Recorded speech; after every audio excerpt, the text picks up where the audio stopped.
மண்ணுலகில் மாபெரும் சாம்ராஜ்யத்தை உருவாக்கிய மௌரிய பேரரசின் வழிகாட்டி, அறநெறி தவறாத ஆட்சியை அமைத்திட சாணக்கியர் வகுத்தளித்த நீதி பெட்டகம் அர்த்த சாஸ்திரம்.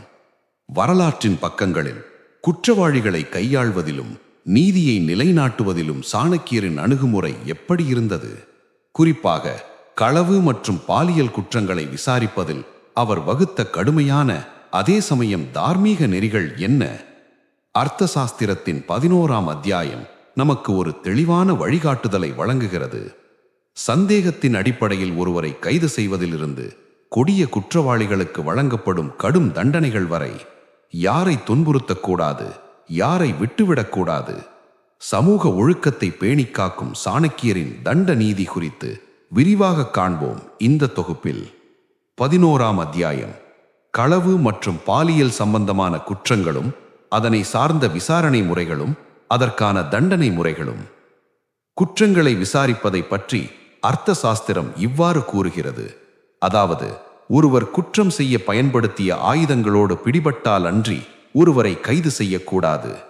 அப்படியே பிடிபட்ட ஆயுதங்களுடன் கைது செய்யப்பட்டாலுமே சரியான சாட்சியங்கள் இல்லாமல் அவரை தண்டிக்க கூடாது. அப்படியே சரியான சாட்சியங்கள் இருந்தாலும் குற்றத்தின் தன்மையை பொறுத்தே தண்டிக்க வேண்டும்.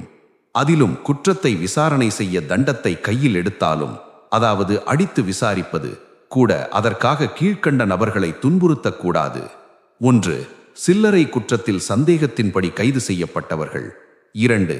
வயதுக்கு வராதவர்கள், சிறுவர் சிறுமியர். 3. முதியவர்கள். 4. நோயாளிகள். 5. பலவீனமானவர்கள். 6. மது அருந்தியவர்கள். 7.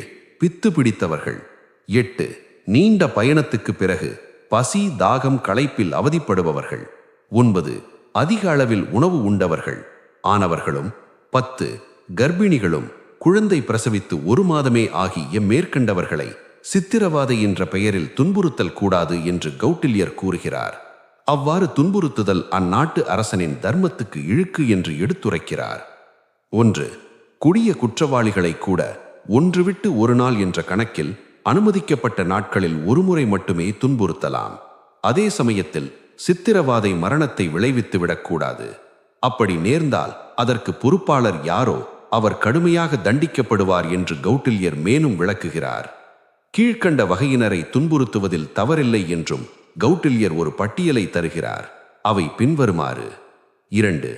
செய்த குற்றத்தையே திரும்பவும் செய்பவர்கள். 3.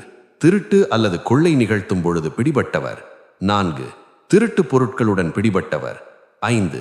கருவூலத்தை கொள்ளையிட முயற்சிப்பவர். 6. சித்திரவாதை மூலம் கொல்லப்பட அரசனால் தீர்ப்பு வழங்கப்பட்டவர் ஆகிய மேற்கண்டவர்களை கீழ்க்கண்ட முறைகளில் சித்திரவாதை செய்யலாம் என்றும் எடுத்துரைக்கிறார். அச்சித்திரவாதை செய்யும் முறைகள் பின்வருமாறு: 1. உள்ளங்கைகளில் கைகளை பின்னால் கட்டியபடி உண்மை வரும் வரை பிரம்பால் அடிப்பது. 2. உடலில் உள்ள தோல் கிழிந்து தொங்கினாலும் உண்மை வரும் வரை சவுக்கால் அடிப்பது. 3. தலைகீழாக தொங்கவிட்டு நெருப்பு மூட்டி மிளகாயை அதில் இடுதல். 4. நகக்கண்களில் ஊசியால் குத்துதல் அல்லது நகங்களை பிடுங்கி எறிதல். 5. உச்சி வெயிலின் சமயத்தில் குற்றவாளியிடம் உண்மையை கொண்டுவர அவனை அரை நிர்வாணப்படுத்தி கொதிக்கும் பாறையில் மாலை நேரம் வரும் வரை கட்டி வைத்தல். 6. 2 கால்களுக்கும் 2 குதிரைகளை கட்டியும் அதுபோல 2 கைகளுக்கும் 2 குதிரைகளை கட்டியும் வேகமாக இழுக்கச் செய்தல் போன்ற சித்திரவாதைகளை மிக கொடிய குற்றவாளிகளுக்கு அளிப்பதில் தவறில்லை என்கிறார் சாணக்கியர். அதுபோல கீழ்க்கண்ட குணம் அல்லது செய்கைகளை கொண்டவர்களை எப்பொழுதும் நம்பிவிடக்கூடாது என்றும் அவர்கள் மீது கண் வைப்பதும் தேவைப்பட்டால் சந்தேகத்தின்படி அவர்களை கைது செய்வதிலும் எந்த தவறுமில்லை என்கிறார் சாணக்கியர். அந்த நபர்களின் பட்டியல் பின்வருமாறு: 1. தவறான இடம், குலம், கோத்திரம், பெயர் அல்லது தொழிலை காட்டி ஏமாற்ற முயல்பவர்கள். 2. தமது தொழிலை மறைப்பவர். 3. இறைச்சி, உடைகள், மது, விருந்து, நறுமணப் பொருட்கள், மாலைகள், ஆபரணங்கள் செலவிடுபவர். இவற்றில் ஊதாரித்தனமாய் தன்னுடைய நேரத்தை குடிப்பதிலும் சூதாட்ட விடுதியிலும் தவறான பெண்ணுடன் செலவிடுபவர். அடிக்கடி பயணம் மேற்கொள்பவர். 6. தமது இருப்பிடம் வைத்திருப்பவர், பயணம் இவற்றை இரகசியமாக வைத்திருப்பவர். காடு, மலை போன்ற தனிமையான இடங்களுக்கு வழக்கமில்லாத நேரத்தில் செல்பவர். இரகசியமான அல்லது சந்தேகத்துக்கு உரிய இடங்களில் கூட்டங்கள் நடத்துபவர். காயத்துக்கு இரகசியமாக சிகிச்சை செய்து கொள்பவர்கள், பிறரின் சந்திப்பை தவிர்ப்பவர்கள், பிறரின் செல்வம் வீடு பற்றி அறிவதில் அதிக ஆர்வம் கொண்டவர்கள், தீங்கு விளைவிக்கக்கூடிய ஆயுதங்களை வைத்திருப்பவர், துறவி போல நடிப்பவர்கள், முன்பு குற்றவாளி என்று தீர்மானிக்கப்பட்டவர், உயர் அதிகாரிகளை கண்டவுடன் ஓடவோ மறைந்து கொள்ளவோ முயற்சிப்பவர்கள், அடிக்கடி முகம் அல்லது குரலை மாற்றிக்கொள்பவர்கள், குழப்பமான நிலையில் சந்தேகத்துக்கு இடமாய் செயல்படுபவர்கள், அதிக சுமையை தேவையில்லாமல் சுமந்து செல்பவர்கள், உடல் நலமற்றவர் நிலையில் நடிப்பவர்கள், விலை மதிப்பற்ற பொருட்கள், கடிதங்கள், ஆயுதங்கள், தீயை உண்டாக்கும் பொருட்கள் அல்லது விஷம் போன்றவற்றை இரகசியமாக எடுத்துச் செல்பவர்கள், அல்லது நீண்ட தூரத்துக்கு அனுமதி சீட்டின்றி பயணம் செல்பவர்கள், மேற்கண்ட இவர்களை நம்பக்கூடாது என்கிறார் சாணக்கியர். களவிற்கான விசாரணை. வீட்டை கொள்ளையிடுதல் வெளியிலிருந்தோ உட்புறமாகவோ இரு வகையிலும் நடைபெறலாம்.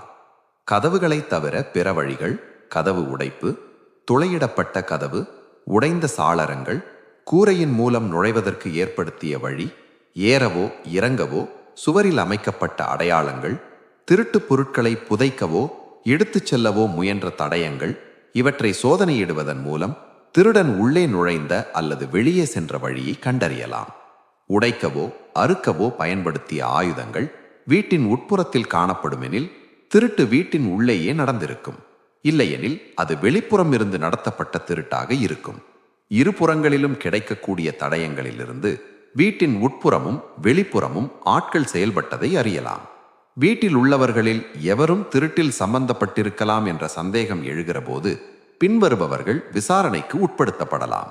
துர்க்குணம் கொண்ட நெருங்கிய உறவினர், உண்மையற்றவர்களோடு தொடர்புடையவர், செய்ததற்கான கருவிகளோடு பிடிபடுபவர், அல்லது அதே குணங்களை கொண்ட வேலைக்காரர்கள், ஏழ்மையான குடும்பத்தைச் சேர்ந்த ஒரு பெண் அல்லது குடும்பத்துக்கு வெளியில் காதலனை உடையவள், மிக அதிகமாய் அல்லது மிக குறைவாய் உறங்குபவர், வெளிரிய முகத்தோடு அல்லது குழப்பமாய் தோற்றமளிப்பவர், தெளிவற்ற குரலை உடையவர், உடலில் காயம், உடையில் கிழிசலுடன் காணப்படுகிறவர், குற்றம் நடந்த இடத்தில் காணப்பட்ட அதே காலடியை உடையவர், மேற்கூறிய அடையாளங்களுடன் காணப்படுபவர் திருடனாகவோ திருட்டுக்கு துணை நின்ற நபராகவோ இருக்கலாம். திருட்டு வீட்டுக்கு வெளியில் நடந்திருப்பின் சேகரித்த தடயங்களை வைத்து கிராமப்புறத்திலும் நகர்ப்புறத்திலும் திருடனை தேடுவர். சந்தேகத்துக்கு உரியவர்களை கைது செய்து எவ்வாறு விசாரணை நடத்துவது? திருட்டு நடந்து 3 இரவுகளுக்கு பின் ஒருவரை ஆயுதம் ஏதுமின்றி சந்தேகத்தின் பேரில் கைது செய்யக்கூடாது. விரோதம் அல்லது வெறுப்பின் காரணமாய் திருட்டு குற்றம் சாட்டப்பட்ட ஒருவர் கைது செய்யப்படாமல் பார்த்து கொள்ளப்பட வேண்டும். திருட்டு அல்லது கொள்ளையில் சந்தேகத்தின் பேரில் கைது செய்யப்பட்ட நபரை குற்றம் சாட்டியவர் மற்றும் சாட்சிகள் முன்னிலையில் விசாரிக்க வேண்டும்.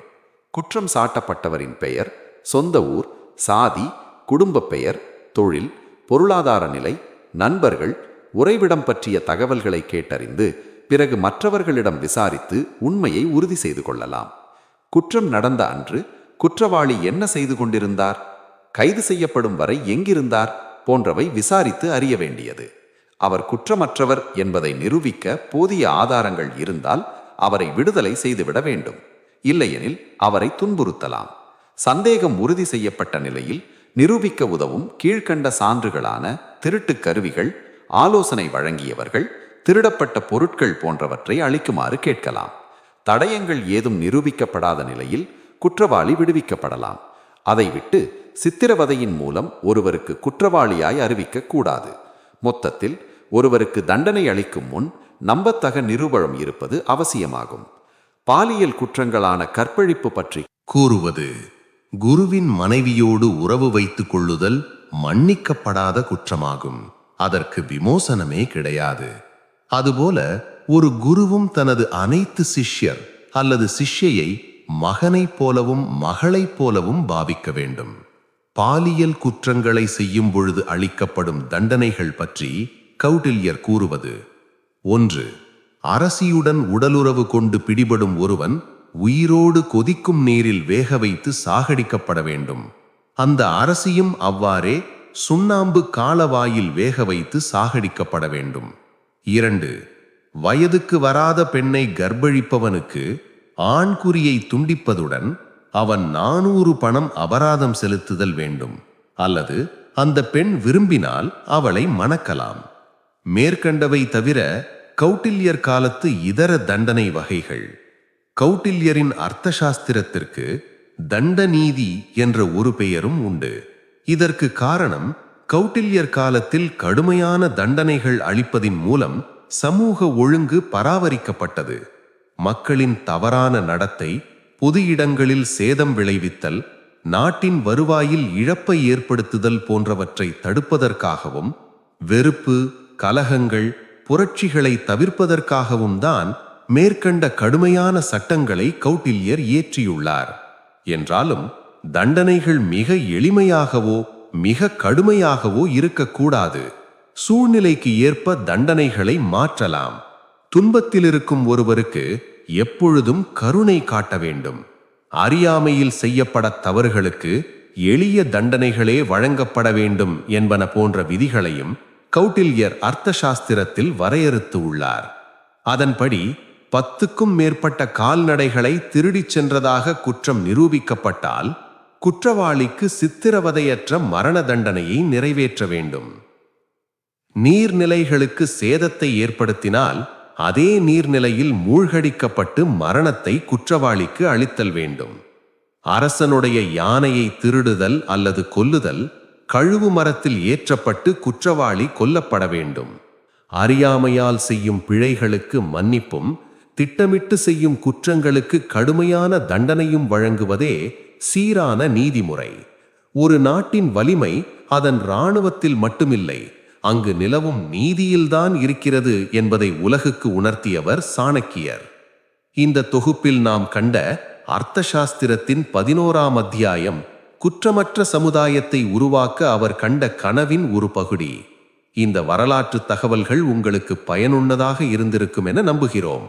மீண்டும் ஒரு வரலாற்று பயணத்தில் சந்திப்போம்.